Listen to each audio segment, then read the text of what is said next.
Forbidden romances, star-crossed lovers, two people forced by the overwhelming society to keep their true romantic desires hidden due to the overbearing rules of the world and judgment of the community in which they live in. It's a tale as old as time. But I bet you haven't seen it done with zombies before. Oh, right. Okay, well, in this franchise, the humans are able to overcome their fear and bigotry of zombies due to the overwhelming power of love and... Okay, you know what? I guess I just want to talk about singing, rapping, dancing zombies and other occult creatures too, I guess. All wrapped up into a silly narrative that also serves as an allegory for real-life human oppression and discrimination predominantly faced by marginalized people. Yeesh. That's right, everyone. I'm going to be talking about the Disney Zombies movie musical trilogy, even though I know I'm one of like 5 people to have even seen all 3 of them, as well as the animated shorts that are less put together, but still also have lore. Also, yes, I know it has been another few months since I last uploaded. Life has been kind of crazy, but I thought it would be fun to ease back into things by choosing a video topic that isn't super theory or research heavy, though I do still want to balance the levity of what I'm talking about by also properly addressing the missteps that this film franchise makes with addressing marginalized people and the way they handle that by comparing it to Disney monsters. Plus, if I can actually finish this video in time, it'll be released during the Halloween season, so I guess this is kind of a spooky-ish topic. Zombies mixed with half-baked racial metaphors that are constrained to their marketability as children's entertainment. Frankly, I can't think of anything scarier. But before getting into all of that, my name is Cher, and this is my art and media criticism space. If you're new here, hi. If you end up liking this video, feel free to sniff, scratch, shuffle slowly, or even probe through the rest of my channel to see if you find any other videos that interest you. And if you're returning, hi, hello, good evening. Always a pleasure to see you again. I hope you all enjoy this recap / light deep dive into the campy mess that is the Zombies franchise. And yes, I will be talking about all 3 films, so spoilers ahead, of course. Though regardless, I do recommend watching the movies if you're interested in a campy and kind of dumb good time. Yeah, the messaging overall isn't done well, and I will get into that later. But the actors are clearly having a lot of fun with the material, and the songs are surprisingly catchy. They're basically earworms. But with all of that out of the way, let's get into it. So I know it might be crazy, but did you guys ever hear about this one story?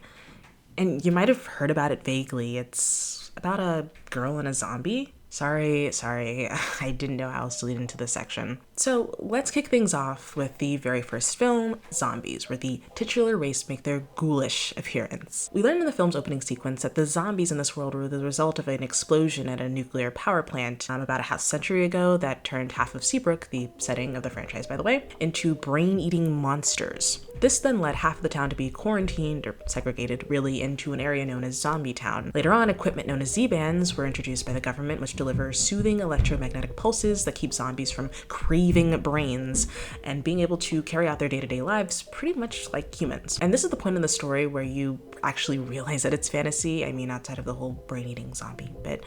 Because I'd imagine that a government response to the zombie problem in real life would be much more in line with the ending of Shaun of the Dead, where people use them for free labor, than anything remotely coming close to compassion. And that's a best case scenario, but I digress. The film properly begins, and we meet one of our 2 protagonists, Zed, a teen zombie who is super pumped to start his first day at Seabrook High as part of a sort of zombie reintegration into the wider society trial run, where zombies are now allowed to attend high school with normie kids, which comes too much of the displeasure to the surrounding humans, though not all of them, but I'll be coming back to that character very soon. Also, the word reintegration, there's a lot of heavy lifting here, as zombies are still unable to do things at school, like leaving their basement classes outside of lunch. They're discouraged from interacting with the human students, and they are barred from joining extracurricular activities, the most important of which being cheerleading.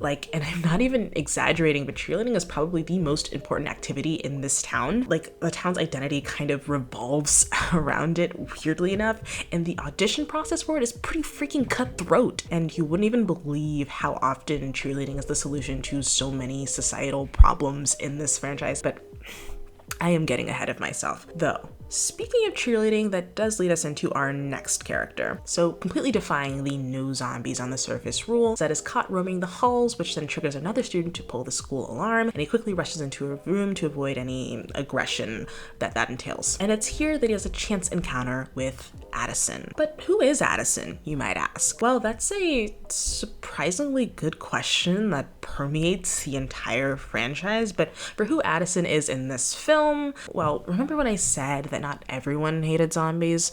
Well, yeah. Well, Addison is a cheerleader at Seabrook High who just always sees the best in people. This is in large part due to a secret of her own, but we'll circle back to that later.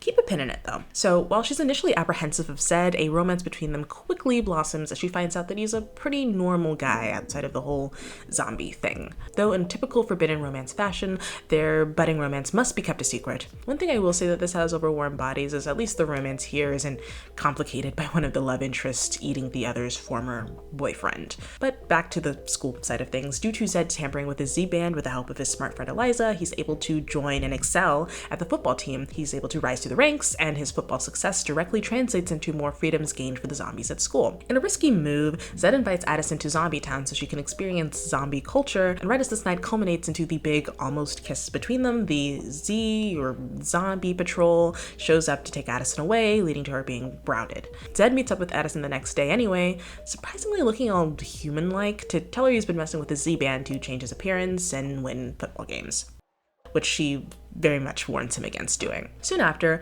Addison's racist cousin Bucky, bigoted Bucky, if you will, head of the cheerleading squad, finds this out too and has his underlings steal Eliza's laptop to have Zed, Eliza, and their friend Bonzo fully zombie out on the day of the homecoming game. The Z Patrol begin taking the three into custody when Addison steps into protest, and she finally reveals her big secret and why she would have been seen as a pariah to all of Seabrook society if she let it out. Her natural hair color is a shockingly bright white.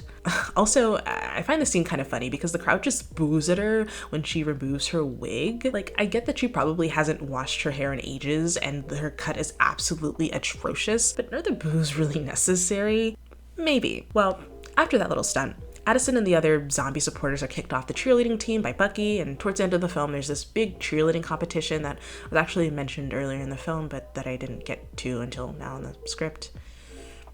Zed's little sister Zoe, who really wants to be a cheerleader despite being a zombie, crashes it to perform her little routine to the boos of the audience, but Addison and everyone else joins her on stage and they have a nice little dance party, and Zed and Addison say their I love yous, and the movie ends with a happy zombie human block party as both groups start to settle their differences. And that's the first film. Like I said, this video will be a little lighter on analysis, but I still want to talk about the societal allegories and metaphors present in the film. Like, the treatment of zombies in this movie is definitely meant to resemble human racism and segregation, especially in the US, and this is something I'll get into later on this video, it just feels weird to see that behavior replicated with the fictional race of people, as if these are just general bad things to do to someone, rather than engaging with the history of that specific targeted, racialized, systemic hate. And when you think about the optics of indirectly comparing the long struggles of Black and brown people in the Americas to flesh-eating zombies, it can come off as very irresponsible. One last thing that I want to talk about before moving on to the next film is the treatment of Zed's friend Eliza. There's this reoccurring gag of Eliza being the annoying or too radical zombie activist who often calls for a sort of zombie revolt or liberation, which the film plays for laughs rather than actually engage with that. Like, I'm gonna be honest, she does make some points. Points were being made by Miss Eliza, but the narrative of the film clearly prefers the why can't we all get along and the hate being defeated by the power of love storyline to any tangible collective action. There's more that I would like to say about this one film, but we don't really have time for, so definitely leave your thoughts about the Zombies one film if you've seen it already down in the comments below. But for a really good video that does a deep dive into the woke activist trait that I allude to with Eliza, I really recommend Rowan Ellis's video Woke: The Problem with Activist Characters, where she breaks down a lot of the problems with characters like Eliza, and I've linked that all in the video description below. Of course, as I said, there's more to talk about this one film, but we've got to get to the next one if I have any chance of finishing this video. So let's move on to Zombies 2. Wait, so you're telling me that we don't actually see the werewolves in this film turn into wolves? Not in the budget. This is going to be a major blow to the furry and monster lover communities alike.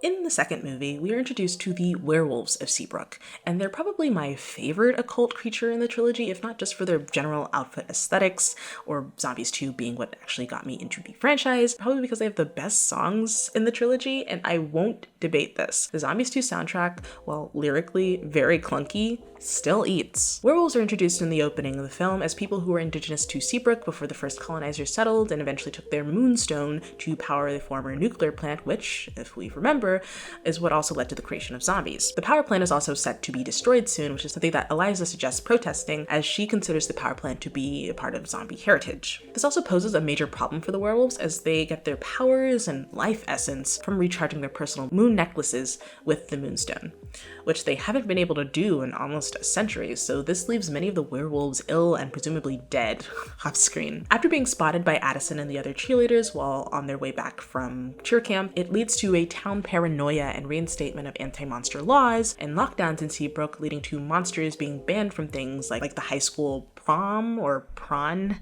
as this movie calls it. This ban affects Zed directly since he wants to be the first zombie prom king, along with Addison, so he decides to run against bigoted Bucky for school president in the hopes of repealing that prom rule, at the very least. Meanwhile, the teenage alpha of the wolf pack, Willa, decides to, along with her two packmates Wyatt and Winter, infiltrate Seabrook and attend high school to find information on how to get the moonstone back. We have an interesting music number that results from this, and it contrasts the way that zombies seek societal acceptance through assimilation, while the werewolves find self-acceptance through embracing their monstrous and wild qualities, and they demand to be respected as they are. And I will give the film points for this, as it shows the different ways that marginalized people navigate spaces or societies not designed for them. Some people prefer assimilation as a survival tactic that can also gain them more societal rights and inclusion if they play their cards right, while others prefer to maintain their identities and question if conditional societal acceptance should be something that anyone even wants.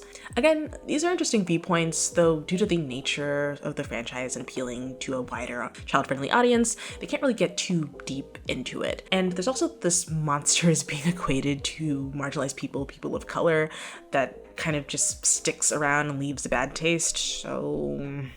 But back to the main story. While searching for the moonstone, the werewolf pack are properly introduced to Addison, and due to her white hair bearing a striking resemblance to depictions of the Great Alpha in Werewolf Prophecy, they suspect that she might also be a werewolf, and could be the key to retrieving their moonstone. Wyatt gives Addison a fully charged moonstone and 24 hours to decide if she'll accept transforming into a werewolf and helping them retrieve the moonstone. He also reveals that the destruction of the power plant would also result in the moonstone being destroyed, so time is of the essence here. After Addison lets Zed know about her intentions, her personal moonstone suspiciously goes missing. Addison, disappointed in herself in losing it, still decides to help the werewolves anyway by staging a protest along with some zombie activists. But despite the successful protest, the demolition controlling device short circuits and the power plant is destroyed anyway. After the destruction, Zed reveals that he took the moonstone because he didn't want to lose her, though that ends up backfiring because the necklace was able to short out his Z-band, causing him to fully zombie out during the big debate between him and Bucky, thus costing him the election. Addison is upset at him and takes the necklace back, ready to undergo her full werewolf transformation, but the moonstone's lack of activation confirms that she is not, in fact, a werewolf. This leaves everyone disappointed, and the werewolves grow even weaker. As a last stand, the werewolves and zombies decide to attend prom anyway, completely defying the ban. It is revealed, though, through glowing cracks in the ground at the dance, that the moonstone wasn't completely destroyed, and the combined strength of the zombies and the werewolves allows for the moonstone to be removed from the rubble. The movie ends with the cast dancing at prom, and everyone's happy, and we're all reunited, and we accept each other's differences.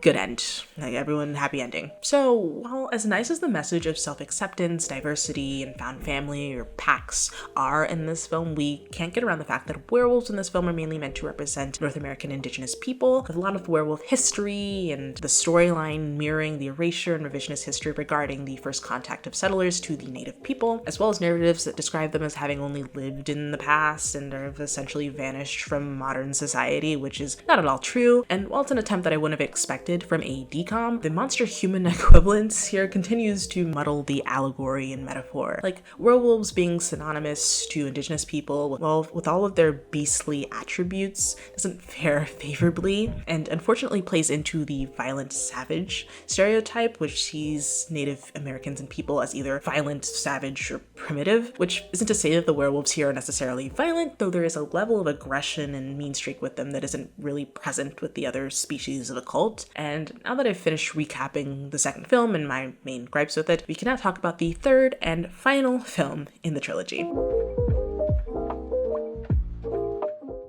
So, I have one question for you guys. Do you think you're ready for an alien invasion? So now let's get into the last, that we know of, installment in the Zombies franchise, Zombies 3. And before I get into it, I just want to say that this film is probably the most confusing and all over the place with its message. So here, I'm gonna lay out the plot and characters of the film, and you can guess along the way what aliens are supposed to represent here before I talk about it at the end of the section. So, in Zombies 3, we are introduced to aliens as the latest occult addition to the franchise. While hinted at in the post-credits of Zombies 2, they make their official debut here as extraterrestrial beings in search of a new planet to call home. And what a debut it is, because the aliens come bursting out the gate, or RuPaul-voiced mothership in this case, all space colonizers style. And it's here that we're introduced to the main three aliens that we'll be following throughout this film: Aspen, Alan, and Allie. All A names. I wonder if we have any characters in the franchise who has an A name and what that might mean, but no, that's probably a misdirection, just like the werewolf thing. This entrance, though, ends up scaring the town, and the fear of outsiders once again awakens, once more as people immediately distrust these new visitors. But not Addison. Never Addison. Addison is just too darn good to turn these people away. Though, to her credit, she was able to get the zombies and werewolves accepted into a society, so she has a few things going for her here. We find out early on that the aliens have arrived to Seabrook to find the town's most precious thing, an object with the coordinates to a new utopia that will serve as the new home for their species. Why are they doing that? Well, we'll get into that later. But in order to search for this thing without rousing the suspicion of the town, and under the guise of being here for the annual cheer competition, they convince the town of this ruse, and the three-leader aliens start integrating into society, which means turning off their telepathic mind links to each other, which lets them function as a sort of hive mind before, and emotional inhibitors to fully experience things like the locals. They also enroll in the local high school because of course they do, but the aliens really do take to high school, and their advanced intelligence and athletics leads them acing classes and completely demolishing previous sports records, much to the dismay of Zed, who is trying to qualify as an exceptional student on his post-high school applications in order to be accepted into college, which would make him the first zombie to do so. This would also guarantee that he and Addison can stay together since they'd be able to go to college together and all of that. Aspen agrees to help Zed with his application if he explains why werewolves, who the aliens have scanned the minds of with these things called luma lenses, all have images of the moonstone in their brains. Zed explains to them that the moonstone is what powers the town and is basically the most precious thing in Seabrook, which sets the aliens off to find it. Later, the aliens sneak out to scan it, but don't find the coordinates on it. But they are almost caught sneaking out by the werewolves, but are beamed up to their motherships just in time before being caught. And also, Addison is beamed up there too. I thought only aliens could be beamed up to the ship. Oh, I wonder what this means. So now we get to the part of the film where we find out why the aliens are in Seabrook and what their true purpose here is. We learn that alien society prioritized harmony over discourse so heavily that their society went along with all the environmentally unfriendly decisions on their home planet, which led to some sort of world-ending climate disaster, which I can't see relating at all to our current situation here on Earth. No, I don't see how that tracks with us at all. Maybe that's another thing. So a scout was sent out a few decades ago to scope out different planets, including our Earth, and we learned that the scout was none other than Addison's grandma, which makes her like a quarter alien, I guess. Not the biggest percentage, but there's still just enough alien DNA there that it's eventually revealed after this whole cheerleading competition thing. I don't know, is that even important to the story? That she still houses the coordinates for the new home planet within her. Unfortunately, the coordinates being dynamic and changing biologically means that Addison has to go with the aliens in order for them to find their new home. So Addison has to make a big decision about whether or not she wants to stay in Seabrook and attend college with Zed and live out a completely normal life, or leave to help the aliens find their new home. And eventually Addison decides on the latter, sharing one last kiss with Zed before going off into space, never to be seen again within that lifetime. Right as graduation rolls in for the senior class, it is revealed that the coordinates for where Addison's grandma wanted to live actually point back to Seabrook, as it is revealed that people on Earth are allowed to disagree with each other and make decisions that are for the betterment of the planet, even if they don't always align. The aliens find that it is nice to be able to express what they're actually feeling instead of having to repress it all of the time.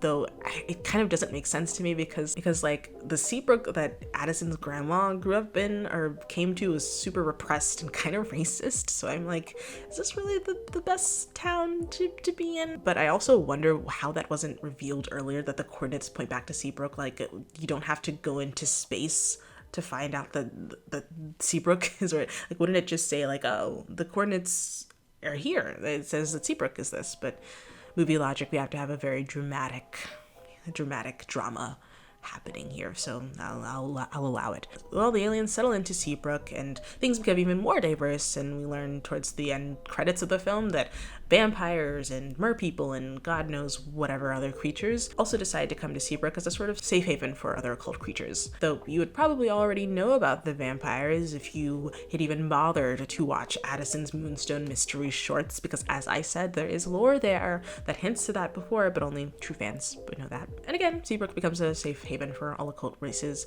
and Zed and Addison get to go to college together too, I guess. I think there's a dance, I think, and I should probably rewatch the film, but I think there's a dance sequence there. I don't know. Roll credits. Oh, wait, actually, Bucky also goes to space and probably dies, because it's mentioned early in the film that human bodies can't withstand space travel, so rest in piss to him, I guess. So, did you guys get a good read on what exactly aliens in this film represent? I don't know, I feel like the messaging of them here is kind of muddled and scrambled. Like, I think they definitely represent xenophobia and a general fear of immigration and outsiders, though the way that's done is, of course, odd, especially considering that it kind of feeds into the ideas of outside people with their own agendas forcefully integrating into society and taking away people's opportunities or jobs, which isn't great. Like, it's pretty clear that the aliens, as well as Zed, for a majority of the franchise, also represent the myth of the model minority and the unfortunately common societal anxiety of the native-born marginalized people against immigrants is used as a wedge between certain groups of people against others. So the film is trying to tackle that. The reason the model minority thing is a myth is because there really isn't any genetic predisposition for certain races of people to be smarter or more athletic or just generally superior to others, but the aliens in this movie clearly have a biological edge over everyone else, so it's just not the same thing or the same issue here. Though that being said, aliens in the film can be emotionally stunted, so I guess they aren't exactly a perfect Ubermensch species as well. There's a few more things I could add to this discussion, but there are a few more topics I'd like to cover later on in the video, so I'm gonna jump to those, but do leave your thoughts about all of this, the third movie or all the other movies, down in the comments below, and let's get into the next section. I think one of my biggest problems with this franchise is how they handle the character Addison and her storyline and her arc, and the main problem being that she's pretty much just a white savior who takes on the causes of the oppressed groups that she's not a part of, outside of the aliens, of course, but even then she's pretty new to whatever struggles that they face and is always situated at the forefront of these movements, being the loudest voice and rescuing them from said oppression and using her experience as a personal character journey where she ends up getting the guy. And it's frustrating that the franchise tries to lessen this sort of comparison or this description by, at least before the third film at least, essentially equating her struggles with having a weird hair color to not having basic human rights. And not only that, but the fact that both of the leads in a franchise that is largely about social justice and mirroring the oppression faced by BIPOC and other marginalized identities are two white actors. Like, I don't know, to me it just doesn't feel right. I don't think that out of the two white actors that Zed needs to be race bent, but I feel like even just having a person of color cast in the role of Addison could really alleviate that white savior-itis that I feel, because even if the town of Seabrook doesn't have human racism, at least from what I can tell from watching the films, I think that as part of the real-life audience, I can better empathize the lead who struggles to fit into a picture-perfect, homogenous society when she isn't a blonde, blue-eyed, thin white woman. Then it's also kind of silly that in the last film, she also gets to be a quarter alien too. Like, she gets to keep the benefits of being conventionally attractive attractive and human passing, while also being special and not like other girls. It kind of feels like the film or the franchise is giving her a reward for being such a good ally that she also gets to be special and different too. Yeah, I don't know, I don't hate Addison, like the character's heart is always in the right place. I'm just kind of annoyed by her because I know that the character could be handled so much better, and it also would have been nice that even if she had stayed the same, that the films could have showed her doing more community building and volunteering and proper activism, but that all exists in a separate universe. So, you know, for where I am now, it's just kind of fun to kind of clown on her, like the big wig reveal moment, like what even was that? So I think that those are all the big points that I want to hit about Addison. Maybe later on I could do a proper video about like white saviors in media, and maybe she'll actually come up and I can go deeper on that. But for now, this is all I have to say on that. So we can get into the next section of the video, the queer themes that I've surprisingly found in this franchise. So, queer themes in this movie. You might not think that a film franchise that's the equivalent of a pretty straight Romeo and Juliet storyline can have that, but I think that even before the final film, there's an interesting lens of queer theory that can be read throughout the franchise. Think of Addison instead. Yes, they are a boy-girl couple, but it's that classic forbidden romance that can lend itself to a queer reading where two people are forced to hide their love because of the disapproving society. There's that, and then we can also look into the culture of Seabrook. I mean, outside of the whole monster-phobic, oh my god, am I actually like using that word? Bigotry. It seems pretty progressive gender-wise. Like, yes, the colors pink and blue are used to denote a sense of traditional values and rigidity in the town, but those colors aren't gender-locked at all. Boys and girls are allowed to wear either pink or blue without any problem, and I think most of the film, even Addison, who is the lead and the typical girl next door type, prefers to don blue attire and makeup when outside of her cheerleading uniform. I mean, I think that's also probably foreshadowing at her alien heritage, since aliens are mostly in blue and white, but I think it's also cool to have a female lead who does like pink but prefers blue. And we also see these gender bending things in the activities that the students of Seabrook participate in. Like, with football, Winter, one of the female werewolves, is able to join the football team without much of a problem. And we also see a mix of guys and girls, even from the very first film, join the cheerleading team without any sort of joking or mockery on that. So I think that's pretty cool. But I think the most explicit queer text in the franchise, though, comes from the third film. One of the main three aliens, Aspen, uses they, them pronouns, so is likely a non-binary character and is non-binary representation. Plus, the actor that portrays them is also non-binary, I'm pretty sure. So it is a very cool addition, and it's great to see that. The third film also dips its toes into challenging heteronormative relationships. There doesn't seem to be any sort of concept of monogamy within the alien culture, which isn't inherently queer, but it does suggest that ideas regarding relationship structures for aliens are fairly loose. And towards the end of the final film, we get a hint at a budding romance between Aspen and Willa. Yes, it is at the end of that film, which is at the end of this franchise, but hey, we still love to see it, even if it doesn't get as much screen time as the other hetero romances. Also, Willa, confirmed mean lesbian character. Let's add her to the mean lesbian characters that we love board, ladies. Though, even saying that and focusing on the positives, there are some criticisms that I do have about the representation that's in the film. So while I'm not non-binary myself, I have heard over the last few years some concern over non-binary identities being assigned to non-human characters like robots, shapeshifters, and yes, even aliens. And also, while the look between Willa and Aspen can be read as romantic, it is pretty brief and towards the end of the film, like I mentioned previously. So while the screen time and the writing for the representation isn't perfect, it's cool that they added that in. But of course, there are still a ways to go with DCOMs or Disney media sometimes with representing queer people, but baby steps, I guess. Like, it's baby steps and breadcrumbs, but it would be cool to have maybe even a main character. Like, Addison was even just a guy, you know, and that could change up the narrative, but maybe that's too radical for Disney at this time. So maybe some other time. But yeah, I guess that's all I wanted to say on queer allegories and themes in the movie. It's cool that it's there, like even in the third film explicitly, but still have a ways to go. So with all of that said, let's move into the next section of this video. So, I can tell this film is coming out of that post-colorblind 90s 2000s era of neoliberal blah blah blah thing, but the narrative still struggles to handle its race metaphors in the same way that other films like Zootopia, or do you guys remember that one film, Bright, do as well. And while some racists like to go on nonsense rants about biological and genetic variances between races of people, it's all stuff that's pretty easy enough to disprove because there is no logical basis for it. There's no real logical or biological basis for it, at least. Not that they need that logic anyway. It's a pretty illogical ideology, but yeah, we pretty much all have the same bones and squishy meat stuffed inside of us. But that's a near impossible place to get to when the species being focused on very much are not the same.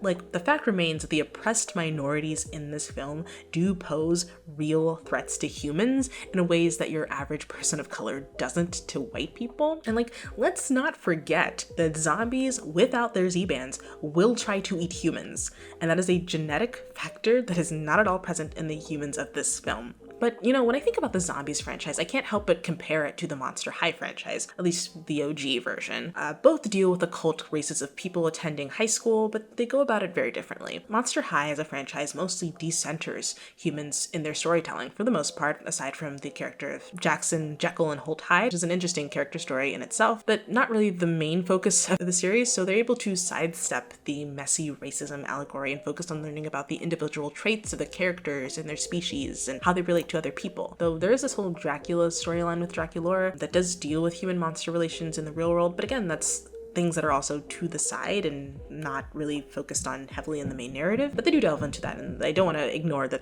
fact that they do delve into that. Though all of this isn't to say that I'm against Monster High exploring these themes that are more relevant and specific to today. Like, Claudine in the reboot is Afro-Latina, so it'll be interesting to see how they handle that in addition to Frankie's new non-binary identity. Personally, at least G1, I always saw Frankie as she, they, and then G3, which is separate, that is like they, them. So it's like, it kind of like fits. It kind of fits into my little headcanon. So yeah, I'm kind of interested to see on how they explore those identities and maybe more about monster-human relations. And oh, wait, the movie centers anti-human discrimination in a movie about monsters. The monsters hate humans and discriminate against the humans.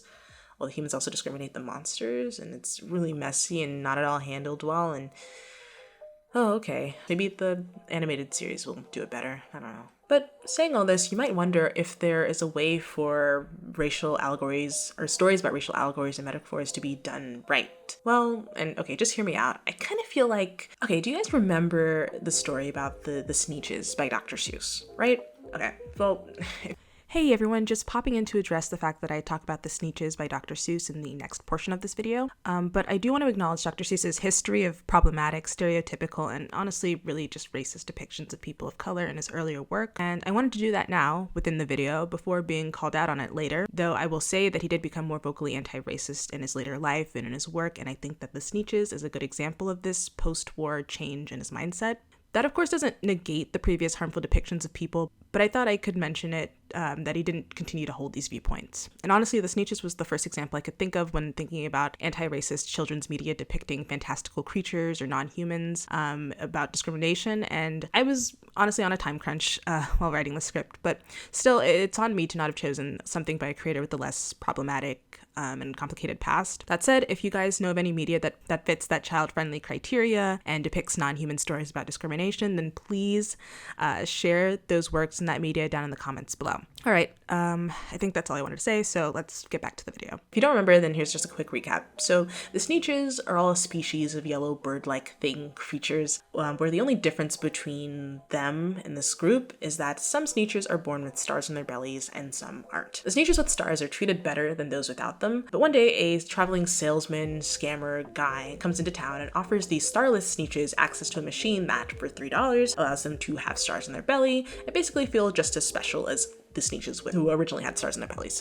This upsets the OG star-bellied Sneetches, and they're like, y'all can't be special, like, y'all are taking our flow, y'all are jacking our whole flow. So they decide to go to the salesman and have their stars removed, and that becomes the new in vogue thing. But all this does is exploit the minor differences and line the pocket of the salesman, who are able to feed these cosmetic changes and drive the wedge even further between the two groups of Sneetches. At the end of this experience, at the end of the story, the Sneetches teenagers are left brokersons because of these cosmetic changes. But they all do learn that neither star-bellied nor non-star-bellied teenagers are superior than each other. They all learn to sort of come together, and that's the end of the story. Happy ending. A pretty simple story, yeah, but I think it handles the racial discrimination and prejudice and stuff a bit better.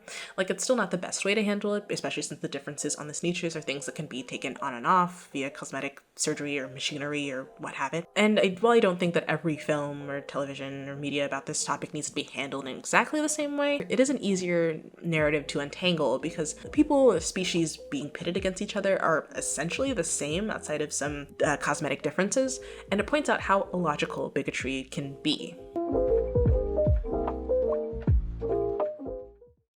So now we reach the conclusion of this video. What is my thesis? What do I think about the franchise? Well, in the end, I'm kind of two minds about it. Like, despite the campy and non-serious and silly vibes that the narrative does, it still tries to engage with real-world issues, but really stumbles along the way, and its metaphors can get pretty reckless, if I'm being generous. On the whole, I'd really only recommend watching these films for a turn-your-brain-off, laugh at all the corniness, popcorn fodder movie session, but as far as how they handle discrimination and oppression, well, there are other DCOMs that have handled it a lot better, that I think have done it a lot better. But yeah, I think that's all I have to say about this franchise.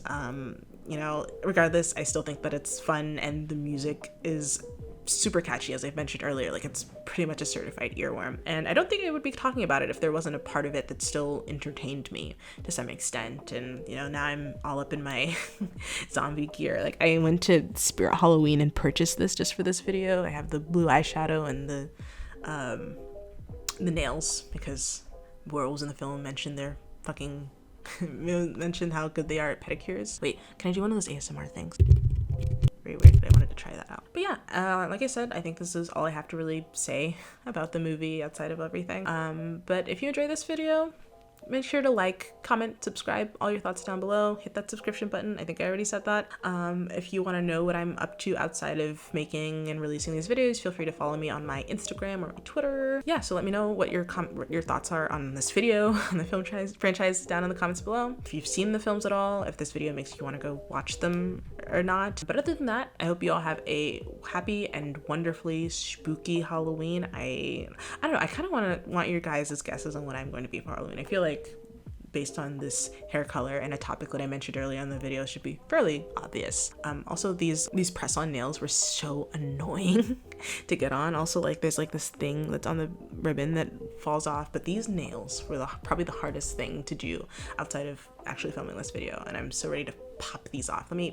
Oh my god. So yeah, I'm gonna debone, get these off of me, and try to edit this video as fast as possible. But outside of that, like I said, I hope you all have a happy and wonderfully spooky Halloween, and I will see you all in the next video.